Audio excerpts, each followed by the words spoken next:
pena a luta pela democracia? E outra pergunta, a democracia atual é o que o senhor idealizava na sua luta?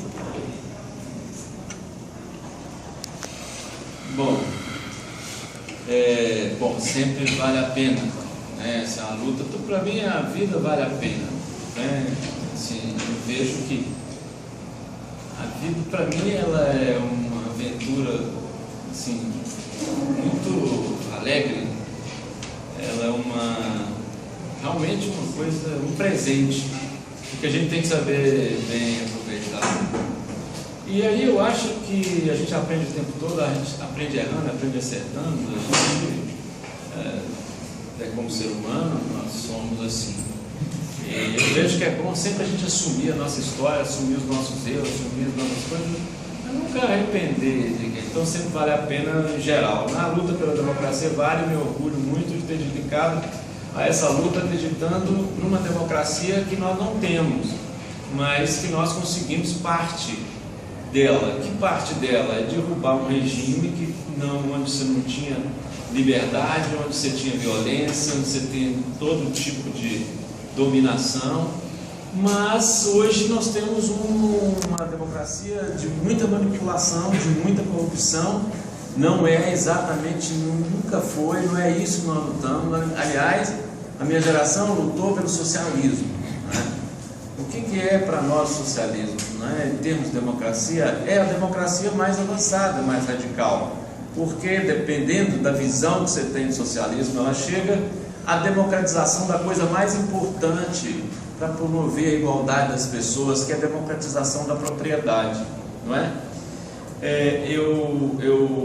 Outro dia conversando exatamente com um jovem e um pastor da minha idade, e ele falando: nós fizemos essa democracia que está aí, a sua geração não fez nada. Eu falei: rapaz, não seja injusto com o rapaz, na verdade nós lutamos, não foi por essa aqui. Eu não me reconheço nessa democracia onde você não tem a participação popular efetiva, organizada, que a gente acreditava nos conselhos populares, nas organizações de base que participavam, que hoje existe uma manipulação enorme até.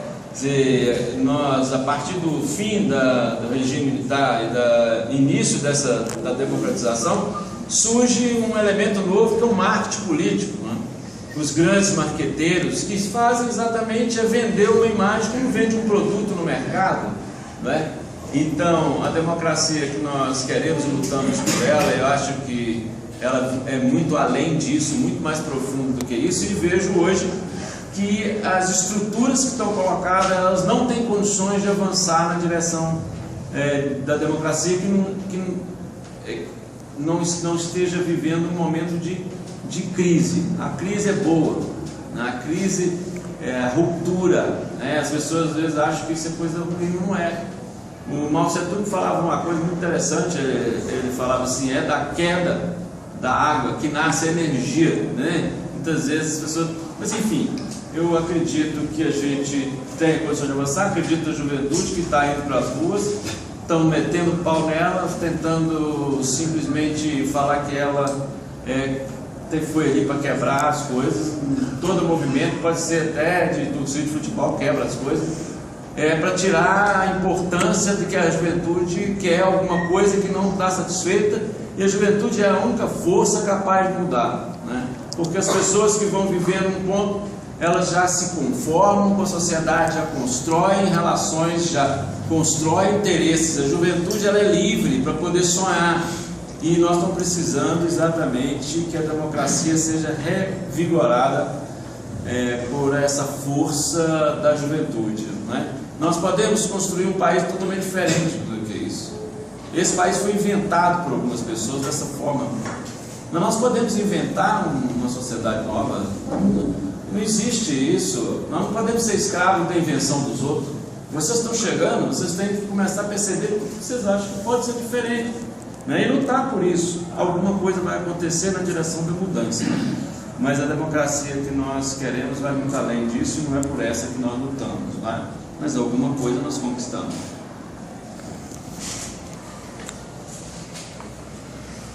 de certa forma, sua família, filhos e sua esposa passaram momentos difíceis pela sua adesão à militância política. Pode falar um pouco sobre isso? Casado, né? Quem casa com 20 anos, nasce casado, não é isso? Quando você acorda assim, para a vida, você já tem menino, fralda, aluguel, leite e tal, depende, tem tudo, não é? Tem tudo na frente. Mas enfim, então toda a minha militância política já se deu com filho, Pedro nasceu logo no início, até veio antes um pouco, estava apressado demais. Então eu quero dizer o seguinte, eu fiquei 15 anos vivendo na clandestinidade, ou seja, eu tinha um outro nome em determinados momentos, não é?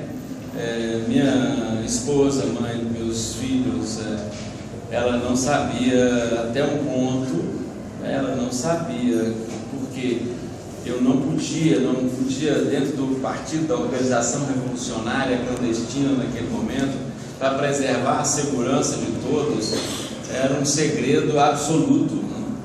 E nem para minha esposa eu podia dizer, até o partido conhecê-la, até a gente conviver e até o partido autorizar que eu falasse com ela que eu estava militando numa organização revolucionária, que era o MR8, Movimento Revolucionário 8 de Outubro.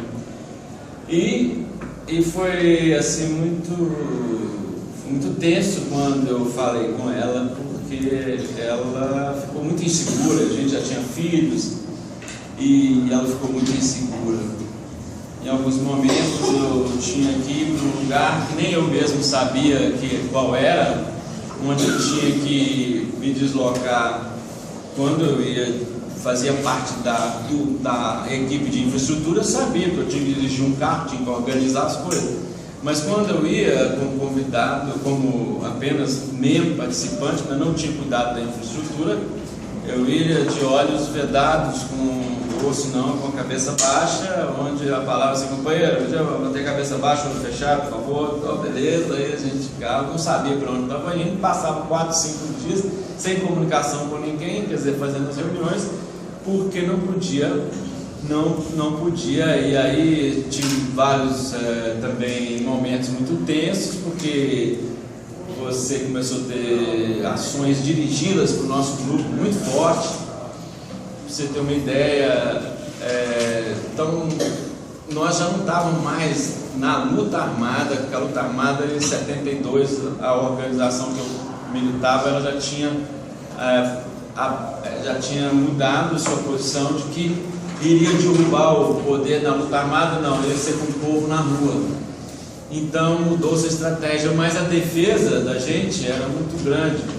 Então já participei de reuniões onde a gente tinha que fazer a vigilância, né?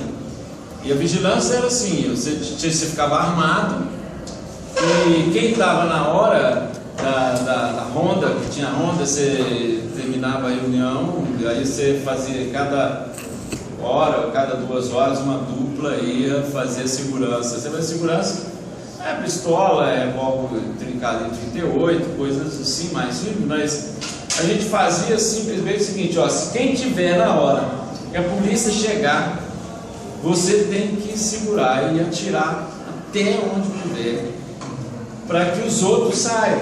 Então a gente ficava naquela situação, eu nunca precisei de passar por isso, já fiquei muito nas rondas armadas, esperando qualquer coisa, o coração batia, apertado, mas se tiver, não tem o que fazer, né? Não era a essência do trabalho, a essência do trabalho era organizar o povo, era criar as organizações populares que a gente criou. Eu criei 51 associações de moradores de bairros de Belo Horizonte, criamos uma federação, movimento sindical, movimento Procrédito, movimento disso, organizar o povo. Esse foi o trabalho principal, que a gente queria botar o povo na rua, que aconteceu, que foi aos poucos até a campanha da direta. Quem fez aquela emenda da campanha das diretas já no Congresso Nacional foi um deputado federal que era da minha organização, foi eleito pelo MR8 através do MDB na época, que era o Dante Oliveira. Mas, então assim, a gente viveu muito isso e viveu privações. Tudo que eu fazia, tudo que eu produzia, tudo que eu trabalhava e tal, eu tinha que dedicar principalmente ao partido. As condições de vida da minha família ficaram muito precarizadas, né? Mas também por opção e com alegria, né? Eu comi no restaurante da universidade, a minha esposa também comia, meu filho comia, tudo lá na universidade, de graça. Na casa tinha pouca coisa, morava num barraco, tinha uma cozinha lá de fora, à noite fazia um frio, né? Esquentar uma madeira de menino, fazia de banheiro lá de fora, tinha um cômodozinho, a gente ficava ali, mas uma vida muito alegre, a gente viveu dessa forma. Eu tinha às vezes que trabalhar, mas o trabalho, se eu fosse trabalhar para, por exemplo, igual eu arranjei um emprego que me ofereceram na CEMIG para trabalhar na preparação de dados estatísticos para o presidente, era um emprego muito bom. Só que o seguinte, eu ia ter que largar todo o trabalho de alfabetização que eu fazia na favela da Vila CEMIG, ali no Barreiro de Cima, onde eu alfabetizava o povo, organizava o povo, ficava sábado, domingo e tal. Aí eu falei, não, mas eu não vou poder pegar esse trabalho, eu vou largar meu trabalho na favela. Aí eu peguei e falei que não ia, e que aí eu comecei a fazer sapato para vender, né? Fazer sapato, bolsa, coisa, ir para os bar para vender nas ruas, nas praças e tal. Então, essas condições assim de vida mínima, não é? Que a gente viveu esse período, né? Talvez todo mundo pensa nisso e já pensa com dor. Não teve dor, teve alegria, porque a gente estava fazendo tudo isso, mas tinha um propósito de fazer uma mudança no país, de que vocês não tivessem que viver tudo que nós passamos, né? De falta de liberdade, de repressão, de assassinatos de jovens, daquela forma, né? Então, isso tudo foi coisas que a vida da militância política levou. Outro dia eu falava assim que quando eu vim para Caratinga eu estava militando, fiz um monte de coisa aqui, organizei um monte de coisa, mas eu tinha uma reunião do partido que era terça-feira e tinha outra que era no sábado. Eu passei anos aqui dormindo 4 noites no ônibus da Presidente, que era terça para quarta, segunda para terça, aí eu ia. Aí terça-feira eu ficava reunido o dia inteiro. Terça para quarta eu voltava. Aí sábado, sexta eu ia. Passava sábado, domingo eu voltava. Então, numa época eu passei 4 noites dormindo em ônibus, né? E aí era assim. Mas enfim, essas coisas hoje para mim são motivo de orgulho, de exemplo para os meus filhos, tá? Para as pessoas. Eu acho que vale a pena. Então, uma pergunta se valeu a pena, eu acho que vale a pena sempre, quando você tem um propósito importante na vida.